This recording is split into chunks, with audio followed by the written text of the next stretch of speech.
Hey, what's up guys? Matt the Butcher here. In this video, I'm going to be showing you how I use a wine cooler for the dry curing chamber. Now in the last video, if you saw how to do it yourself dry cure chamber, I kind of just talked about how you could do it. This video, I'm actually going to show how I do it. So I'm gonna run through the before, the during, and after for using the wine fridge as a dry cure chamber to make super delicious salami. So let's get to it. The first thing I like to do in preparation for drying meat in my wine cooler is spray it down with a disinfectant. In this case, it's Branch Basic All-Purpose Cleaner. I'll spray all around and let it sit for about 5 to 10 minutes to let it soak in. Then, with a clean paper towel, I'll wipe everything down thoroughly until dry and clean. So since I fill up the dry cure chamber fully once at a time, I try to make enough product that will last me for a month or a month and a half until the next batch is ready. Therefore, I prepare about 7 to 8 kilograms of salami at a time. So keeping a data sheet on all the salami is very important to me because I can make the salami recipe consistent, and if there's an issue with the final product, I can look back and this will help me troubleshoot big time. I write every recipe out by hand and put a dot above each ingredient after I measure it out.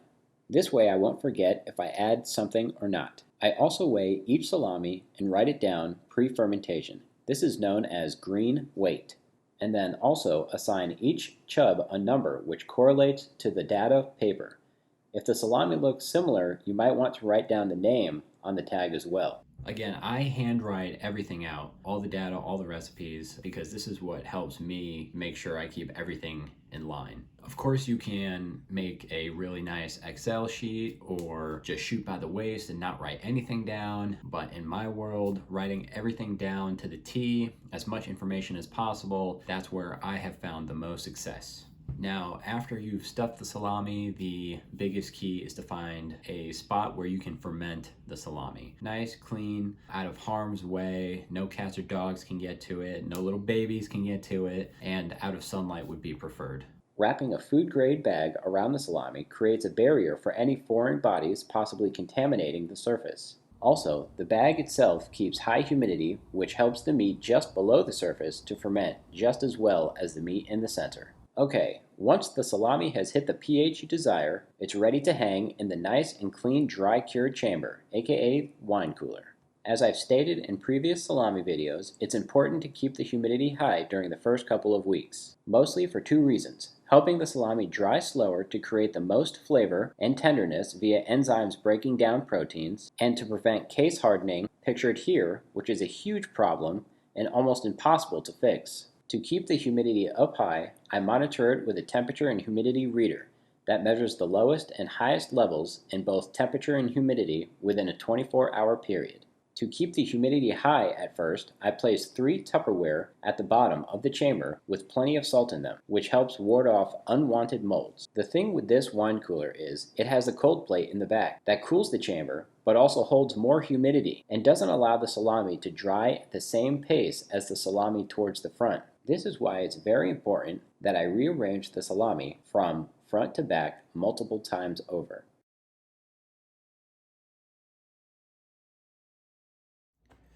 So we are 10 days in now that the salami here behind me has been drying. Let's just take a look inside the chamber here and kind of get a feel for things that I look for. So as of right now, the humidity is about 88%.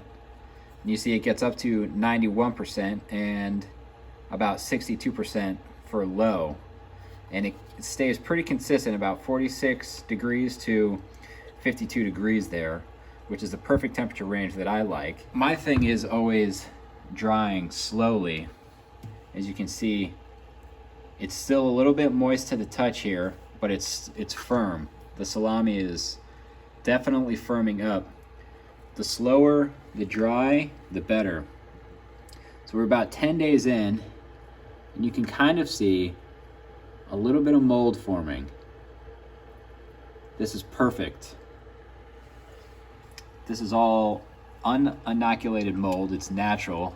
So I put this fan directly right onto this water this Tupperware with water in it. It's also got salt because some of the salami early on will be dripping down into the water here, and if you don't put a high amount of salt, you'll get a little bit of mold forming on there. As you can see, the back plate has got moisture all over it. I'll kind of let the chamber do its thing where that cold plate back there will freeze up the humidity, and then it'll defrost it. As you can see, it's in defrost mode right now, and then it will drip all the way down and into this hole, and it has a little pan in the back that dries it out. That's kind of why I get dips in humidity throughout the day. You get highs and lows, but with the water pans in there, it keeps nice and humid. With the fan here, I keep the fan on about 6 to maybe 10 hours a day, and then I'll shut it off and I'll just keep monitoring it. The thing is, each chamber is a little bit different, so the more information you have, like having one of these to find out your 24-hour high and low, the easier it's going to be for you to adjust what you need to do, whether it's the humidity spikes or temperature. Sometimes I will also just wipe the cold plate in the back if I'm looking to reduce the humidity a bit faster. As the weeks go on and humidity is slowly coming down, I find I like to move the salami a bit closer to each other, as it helps slow down drying just a bit more and helps mold grow evenly on the surface. Okay, we are about 30 days in now, and I just want to give a little rundown on what we have going on in the chamber here. Look at these beautiful bad boys. Man, they are, the chamber is smelling really, really good. All the salamis have firmed up quite a bit. I mean, this one here feels already rock hard. Some of these have just a tad bit of give. They have all come down to about 35% weight loss. I'm looking for about 40%. You can really see the mold on the venison and mulberry one. I'll probably end up just wiping that off, but in my experience, the white mold has only helped with flavor development. For the first 5 to 10 days, I kept the humidity up real high, about 85%, as best I could.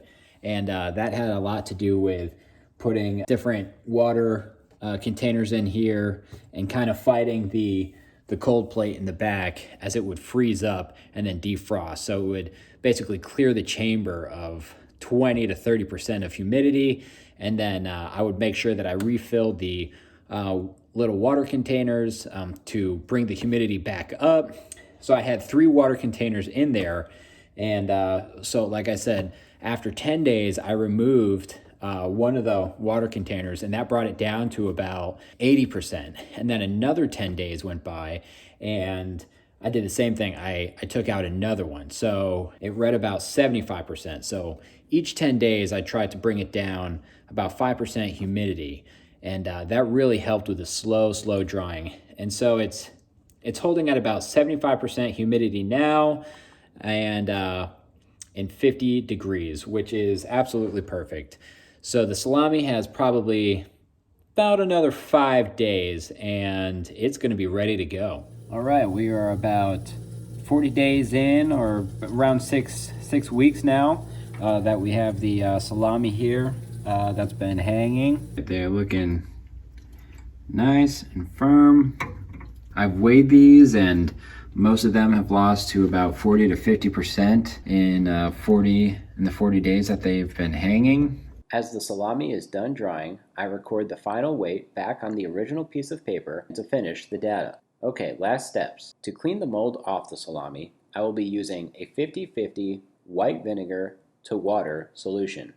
I just simply use a paper towel to wipe the surface as clean as possible, in all the nooks and crannies, and especially where the butcher's twine was. I'm actually sending these to a family member across the country, so they travel better without the mold. I'll cut the salami in half and do a little sampling before sending them off. Also, I'll remove the butcher's twine from all the salami before vacuum sealing to prevent bad bacteria growth.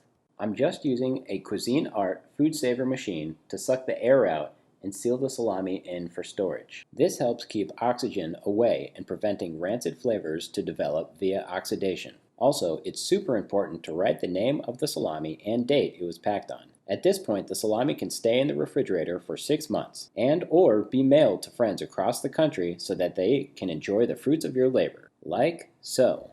Guys, thank you so much for checking out my second video on dry curing meats in a wine fridge. If you have any questions or comments, please, put that below. If you haven't liked and subscribed, please do so. I have a lot of fun making these YouTube videos. Check out my merch store. Thank you so much for the support. Catch you later.